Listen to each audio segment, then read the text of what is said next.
guys, welcome back to my channel. I am Sejal Pachisi and I recently qualified as a chartered accountant in the May 25 exams. So मेरा November 24 में clear नहीं हुआ था और मैंने analyse किया था कि मुझसे क्या गलतियां हुई है, which I would like to share with you all. So this is episode 1 where we will discuss कि FR में what mistakes you can avoid. So सबसे पहली गलती ये थी कि मैंने क्वेश्चंस ढंग से नहीं पढ़े. अब है ना, क्वेश्चन के एंड में यूजुअली ये लिखा होता है कि इवेल्युएट करना है, एडवाइस करना है, but I did not do it and उसकी वजह से मेरे हर जगह थोड़े थोड़े मार्क्स कटे हैं. दूसरी गलती थी रॉन्ग अमाउंट को कैरी फॉरवर्ड करना. हम लेजर बनाते हैं तो लेजर में जब हमें अमाउंट कैरी फॉरवर्ड करना होता है तो मैंने रॉन्ग अमाउंट कैरी फॉरवर्ड किया है 2-3 जगह. लाइक 1408 को जल्दी जल्दी में 1480 लिख दिया.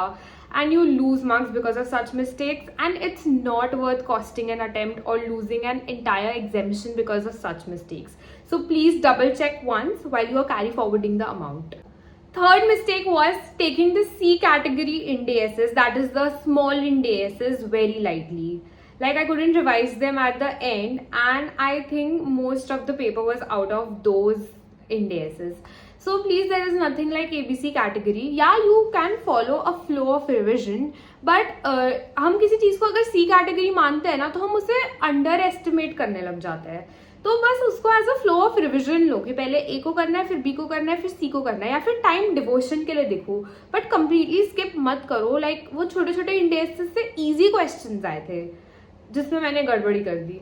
Fourth mistake was not practising disclosure based questions from the study mat. हमें ऐसा लगता है कि ये सब चीज़ें इंपॉर्टेंट नहीं है, but ICI is gradually asking such questions. Like in that attempt they had asked a disclosure based question. So please solve those also. Take number 5 जो मुझे नहीं पता कि गलती है कि नहीं, बट हाँ किसी ने मुझे एडवाइस किया था कि मुझे अपने आंसर्स को थ्योरी से नहीं स्टार्ट करना चाहिए. मैंने नवंबर 24 एग्जाम में थ्योरी से चालू किया था, एकदम परफेक्ट आंसर था, बट मुझे मार्क्स फुल नहीं मिले थे. I don't know if it's true or not, but yeah, कुछ psychological impact पड़ता है इसका. So I don't know, yeah, you can follow it if you want. Do subscribe to my channel because I'll be posting such videos for all the subjects, and also don't forget to press the like button.